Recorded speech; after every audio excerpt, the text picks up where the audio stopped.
Buenas tardes a todos. Me gustaría empezar mirándoles y mirando este escenario fantástico. Estamos en el fondo del océano, el lugar en el que empezó la vida, donde comenzó la evolución, de donde ustedes y yo venimos.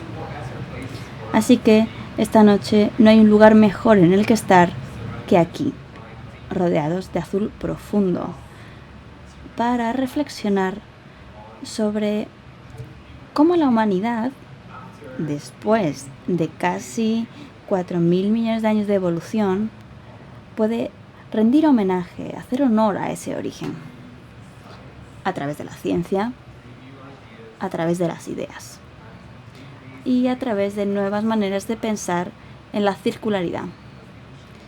Porque el océano, ustedes lo saben, es el génesis de la vida. Pero hoy, por desgracia, encontramos algo más aquí, residuos.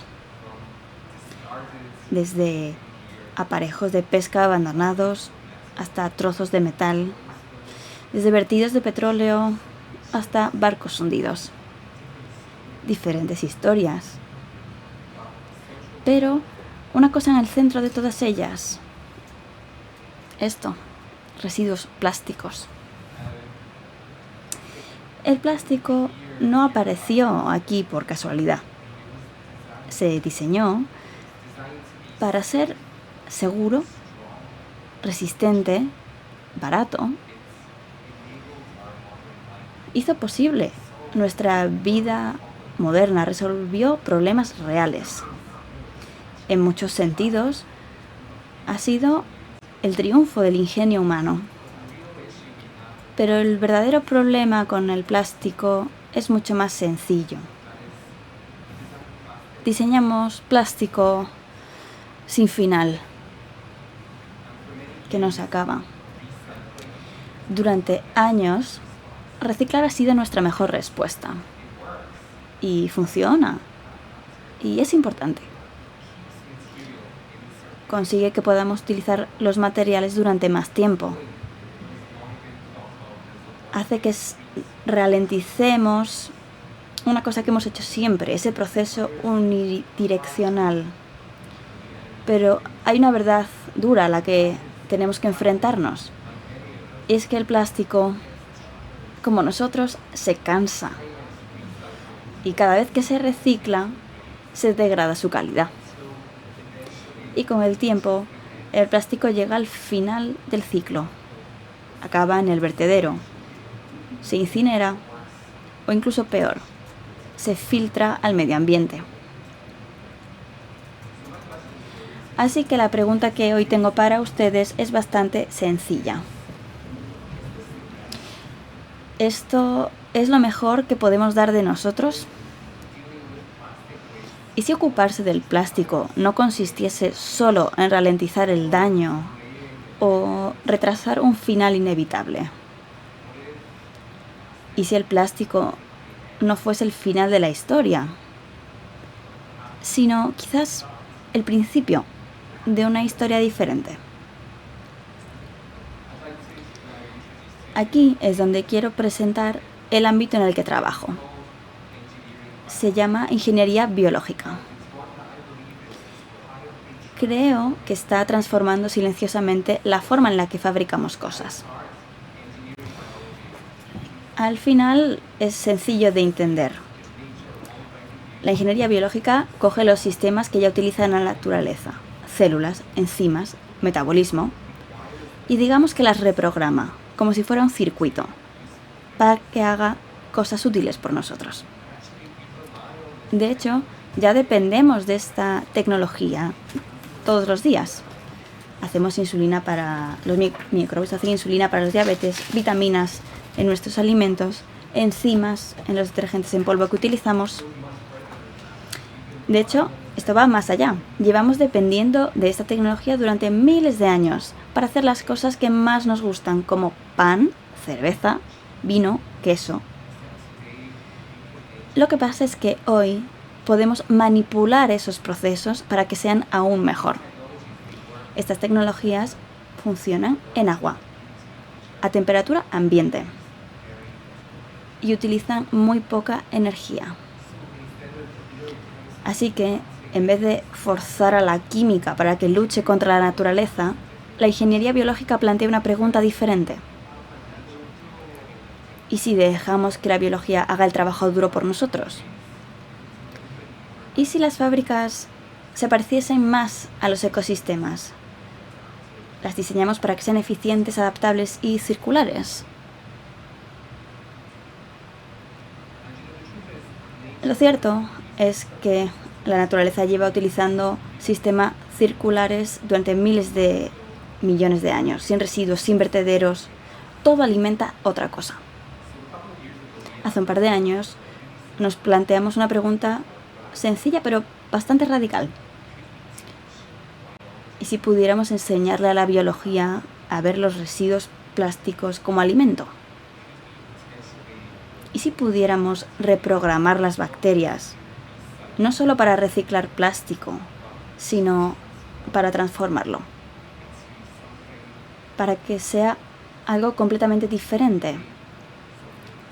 Quizás algo valioso, o quizás algo humano. El reciclaje funciona, sí, y es muy importante y quiero remarcarlo esta tarde. Pero la mayoría de las veces hacen que el material se quede o siga teniendo el mismo valor o inferior. Pero la ingeniería biológica nos permite ampliar el círculo, porque nos permite ir más allá, coger los residuos y redirigirlos no solo a hacer más plástico, sino que podemos hacer cosas más útiles, por ejemplo, fármacos, o la ropa que llevan ahora mismo puesta, o productos cosméticos. Hay todo un mundo de posibilidades. Y esto es especialmente importante para todas las personas que están aquí, que vienen de diferentes sectores, porque esta idea no se queda en el laboratorio. Está diseñada para funcionar a escala. Les voy a dar un ejemplo. Paracetamol. Probablemente es uno de los medicamentos más utilizados en todo el mundo. Todos los días lo toman millones de personas, incluso muchos de los que estamos hoy aquí. Pero hay una cosa que la gente no sabe. En la actualidad, el paracetamol está hecho a partir de combustibles fósiles. Es el mismo material que ponemos en el coche y se hace siguiendo un proceso industrial que consume mucha energía y emite grandes cantidades de CO2 a la atmósfera. Hace unos años nos hicimos una pregunta fácil. ¿Podríamos coger esos residuos plásticos y convertirlos en el punto de partida para hacer paracetamol? Para hacer eso, teníamos que aunar dos mundos. El primero, la química. La química descompone cuidadosamente el plástico en bloques más pequeños y que podemos utilizar. Y luego la biología. Bacterias modificadas, equipadas con enzimas prestadas de toda la naturaleza, desde hongos, bacterias que viven en el suelo, cogerlas y hacer con ellas lo que la biología mejor sabe hacer, transformarlas. De forma que el proceso quedaría así. Los residuos plásticos se descomponen con cuidado, sirven de alimento para bacterias modificadas y se convierten en paracetamol. Todo eso sucede en agua, a temperatura ambiente, a través de la fermentación y en menos de un día. Esto no es solo cosa de la química, ni es cosa solo de la biología. Ha sido el resultado de juntar los dos mundos, utilizar la química para liberar el material y la biología para darle un nuevo propósito. Mantener los materiales en un ciclo más inteligente y circular. Hoy les dejaré con esta idea.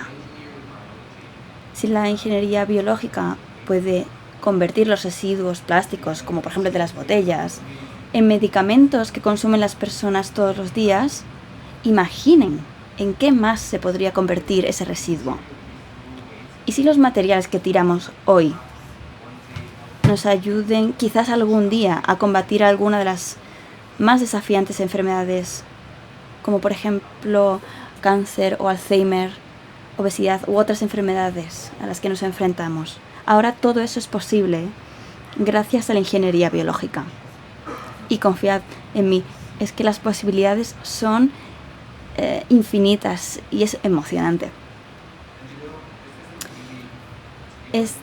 Para ser honesto, esta charla no va solo del plástico, sino de cómo pensamos en los residuos y si los vemos como un punto y final o más bien como un nuevo comienzo. Esto es la bioeconomía circular. No un mundo sin industria, ni un mundo sin materiales, sino un mundo en el que los materiales que ya tenemos se utilizan otra vez y mejor. No es un mundo en el que constantemente extraemos petróleo del suelo para hacer los productos que usamos todos los días. Es un mundo en el que hacemos los productos que necesitamos todos los días a partir del carbono que ya tenemos. Esto es lo que permite la ingeniería biológica. La ciencia no es el héroe de esta historia. La biología tampoco lo es. El héroe lo somos todos nosotros. Porque la circularidad solo funciona si la industria la diseña, las políticas la permiten, la ciencia la hace posible y la sociedad la elige. El cambio no comienza en el futuro, comienza aquí, hoy, en eventos como este, en el fondo marino del que todos venimos y especialmente de personas como ustedes. Gracias.